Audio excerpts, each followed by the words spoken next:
ஒரு அழகான இயற்கை எழில் கொஞ்சம் ஊர் தான் வேலனோட ஊர். வேலன் யார் தெரியுமா? ஒரு விவசாயியோட பையன். அம்மா ஒரு அன்பான ஹவுஸ் ஒய்ஃப். வேலனோட அப்பாவுக்கும் அம்மாவுக்கும் வேலனை நல்லா படிக்க வச்சு பெரிய ஆளாக ஆக்கணும்னு ஆசை. ஆனால் வேலனுக்கு படிப்பு மேலே ஆர்வமே இல்லை. தினமும் ஸ்கூலுக்கு போகிறேன்னு சொல்லிட்டு விளையாட போயிடுவான். அம்மாவும் எவ்வளவோ அட்வைஸ் பண்ணாங்க, வேலன் கேட்கவே இல்லை. ஒரு நாள் காலையில் அம்மா வேலனுக்கு நல்ல சுவையான உணவு செஞ்சு கொடுத்தாங்க. வேலனும் ரசித்து சாப்பிட்டான். அவன் சாப்பிட்டு முடித்ததும் வேலனோட ஸ்கூல் பேக்கை எடுத்து கொடுத்து ஸ்கூலுக்கு போடா வேலான்னு சொன்னாங்க. ஆனால் வேலன் நான் ஸ்கூல் போக மாட்டேன்னு சொல்லி அங்கேருந்து ஓடிட்டான். அம்மா ரொம்ப கவலையாயிட்டாங்க. வேலன் தெருவில் நடந்து போகும்போது எல்லா குழந்தைகளும் ஸ்கூலுக்கு போகிறத பார்த்தான். ஆனால் அவனுக்கு ஸ்கூல் போகணும்னு தோணவே இல்லை. போகிற வழியில் அவனோட வகுப்பு தோழி தேவியை பார்த்தான். தேவி வேலனை பார்த்த உடனே பக்கத்தில் வந்து, வேலா, ஸ்கூலுக்கு வராமல் இங்கே என்ன பண்ணிகிட்டு இருக்க? வா ஸ்கூலுக்கு போகலான்னு கூப்பிட்டா. அதுக்கு வேலை, நான் இனிமேல் ஸ்கூலுக்கு வரமாட்டேன், நான் எப்பவும் ஜாலியாக விளையாண்டுக்கிட்டே இருக்க போகிறேன்னு சந்தோஷமாக சொன்னான்.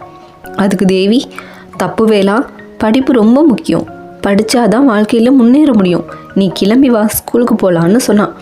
வேலனுக்கு கோவம் வந்துடுச்சு. நீ எனக்கு அட்வைஸ் பண்ணுறியா? நீ உன் வேலையை பார்த்துட்டு போ, எனக்கு எல்லாம் தெரியும்னு திட்டிட்டு அங்கேருந்து கிளம்பிட்டான். பாவம் தேவி ரொம்ப சோகமாயிட்டா.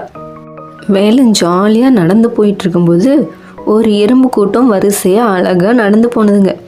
எல்லா எறும்புகளும் அவங்களுக்கு தேவையான உணவை எடுத்துகிட்டு போனாங்க. எறும்பு பக்கத்தில் உட்கார்ந்த வேலை, எல்லாரும் எங்கே போகிறீங்க? ஏன் எல்லாரும் இவ்வளோ கஷ்டப்பட்டு உணவை எடுத்துகிட்டு போகிறீங்க? அப்புறமா செஞ்சுக்கலாம் தானே, கொஞ்ச நேரம் ரெஸ்ட் எடுத்துகிட்டு அப்புறம் போங்கன்னு சொன்னான். உடனே அதிலிருந்து ஒரு எறும்பு, என்ன ரெஸ்ட் எடுக்கிறதா? வாய்ப்பே இல்லை, சிறுக சிறுக சேமிச்சாதான் பின்னாடி மழை காலத்தில் நாங்கள் நிம்மதியாக இருக்க முடியும். இப்போ நேரத்தை வீணடிச்சா பின்னாடி நாங்கள் உணவுக்கு ரொம்ப கஷ்டப்படுவோம். காற்றுள்ள போதே தூற்றிக்கொள்னு சொல்லுவாங்க. வாய்ப்பு கிடைக்கும் போதே அதை பயன்படுத்திக்கணும். அதனால் நாங்கள் எங்கள் வேலையை செய்கிறோம், எங்களை டிஸ்டர்ப் பண்ணாத தள்ளுன்னு சொல்லிட்டு கிளம்பிடுச்சு எறும்பு. வேலை ரொம்ப ஷாக் ஆகிட்டான். இருந்தாலும் மறுபடியும் நடக்க ஆரம்பித்தான். அடுத்து வேலை ஒரு பூந்தோட்டம் பக்கம் போனான். அங்கே ஒரு தேனி ஒரு அழகான பூ மேலே உட்காந்து தேனை சேகரிச்சுட்டு இருந்தது. உடனே வேலை அது பக்கத்தில் போய், நீ என்ன பண்ணுற? எப்பவும் ஏதாவது ஒரு பூ மேலே உட்காந்து தேன் எடுத்துகிட்டு இருக்க, கொஞ்சம் நேரம் ரெஸ்ட் எடுத்துகிட்டு வேலை செய், வெயில் அடிக்குதுன்னு சொன்னான். உடனே தேனி, என்ன பேசுகிற வேலா? வெயில் மழைன்னு பார்த்தா எப்படி வாழ்கிறது? நம்ம வேலையை நாம் தான் பார்க்கணும். நன்றே செய் அதை இன்றே செய்யன்னு சொல்லுவாங்க. நாம் நம்ம வேலையை ஒழுங்காக செய்யணும், அப்புறம் பார்த்துக்கலான்னு ஒதுக்கி போட்டால் நம்ம வேலை மட்டும் கெடாது, நம்ம வாழ்க்கையும் சேர்ந்து கெட்டணும். சரி வேலா, நான் வரேன், எனக்கு நிறைய வேலை இருக்குன்னு சொல்லிட்டு கிளம்பிடுச்சு தேனி. அடுத்து வேலை ஒரு காட்டு வழியில் நடந்து போகும்போது ஒரு ஆமையை பார்க்குறான். அதுக்கிட்ட விளையாண்டுக்கிட்டே வந்து, ஆமையாரே, இவ்வளோ மெதுவாக நடந்து போனால் நீங்கள் போக வேண்டிய இடத்துக்கு எப்போ போய் சேருவீங்க? வேகமாக நடங்கன்னு சொன்னான். அதுக்கு ஆமை, என்ன வேலா, என்னை கிண்டல் பண்ணுறியா? என்னால் இதுக்கு மேலே வேகமாக நடக்க முடியாது, ஆனால் என்னோட தன்னம்பிக்கையை விடமாட்டேன். விடாமுயற்சியே வெற்றிக்கு வழி. என்றைக்கும் நம்மளோட முயற்சியை கைவிடக்கூடாது, நம்பிக்கையோட வாழ்க்கையில் முன்னேறணும், சோம்பேறித்தனம் கூடவே கூடாதுன்னு சொல்லிட்டு நடக்க ஆரம்பிச்சிடுச்சு ஆமை. வேலன் பதில் பேச முடியாமல் நின்றுட்டான். வேலன் ஒரு அழகான மரங்கள் நிறைந்த இடத்துல நடந்து போயிட்டு இருந்தான். அப்போ ஒரு மரத்தில் ஒரு அழகான பறவை உட்கார்ந்துருந்தது. அதுக்கிட்ட போன வேலை, ஆமாம், நீ என்ன பண்ணிகிட்டு இருக்க? எப்போ பார்த்தாலும் ஏதாவது வேலையாகவே இருக்க.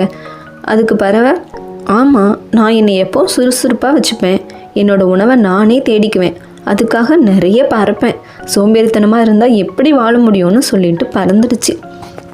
அடுத்து வேலை ஒரு தெருவில் நடந்து போயிட்டு இருந்தான். அப்போது அங்கே கோழிகளும் சேவல்களும் தன் உணவை தேடிட்டு இருந்தாங்க. வேலன் பக்கத்தில் போய், உன் முதலாளி உங்களை எப்பவும் கூடைக்குள்ளே போட்டு அடைச்சி வச்சிடறாரு, வெளியில் வரும்போதாவது சந்தோஷமாக விளையாடலாம்ல, ஏன் இப்படி எப்பவும் உணவு தேடுறதுலே இருக்கீங்கன்னு கேட்டான்.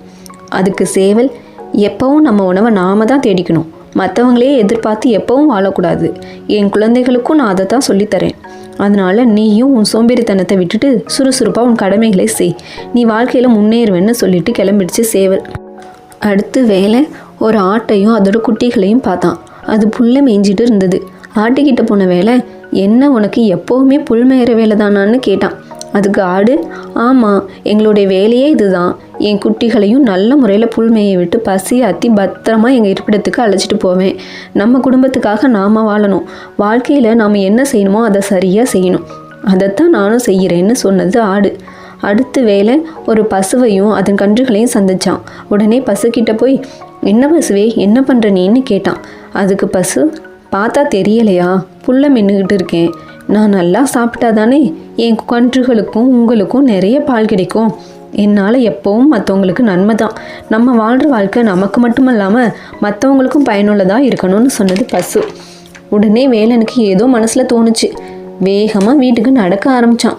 வீட்டுக்கு போனதும் அவங்க அம்மாவை கட்டி பிடிச்சி, சாரிம்மா, நான் தப்பு பண்ணிட்டேன், நான் இனிமேல் டெய்லி ஸ்கூல் போகிறேன்னு பாவமாக சொன்னான்.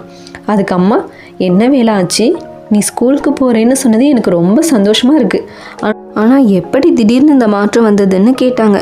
அதுக்கு வேலை, அம்மா, நான் இன்றைக்கி எறும்பு, தேனி, ஆமை, பறவை, கோழி, ஆடு, பசுன்னு எல்லாரையும் மீட் பண்ணேன். அவங்க எல்லாரும் பேசுனது என் மனசை மாற்றிடுச்சு. என்னோடய வேலை நல்லா படிக்கிறது தான். இனிமேல் கண்டிப்பாக நல்லா படிப்பேன்னு ஃபீல் பண்ணி சொன்னான். அம்மா அவனுக்கு பாசமாக முத்தம் கொடுத்தாங்க. அம்மா கொடுத்த ஸ்கூல் பேக்கை வாங்கிட்டு சந்தோஷமாக ஸ்கூலுக்கு கிளம்பிட்டான் வேலை. தன்னோட ஃப்ரெண்ட்ஸோட டெய்லி ஸ்கூலுக்கு போய் நல்லா படிக்க ஆரம்பிச்சிட்டான் வேலை. நமக்கு எப்பவும் படிப்பு முக்கியம். படிப்புன்றது நமக்கான எதிர்கால வருமானத்துக்கான வாய்ப்பாக மட்டும் பார்க்காம அதை மற்றவங்களுக்கு பயன்படுற மாதிரியும் நாம் நம்ம அறிவை வளர்த்துக்கணும். இந்த கதை பிடிச்சிருந்தா நம்ம சேனலுக்கு சப்ஸ்கிரைப் பண்ணுங்கள். தேங்க்யூ. பாய்.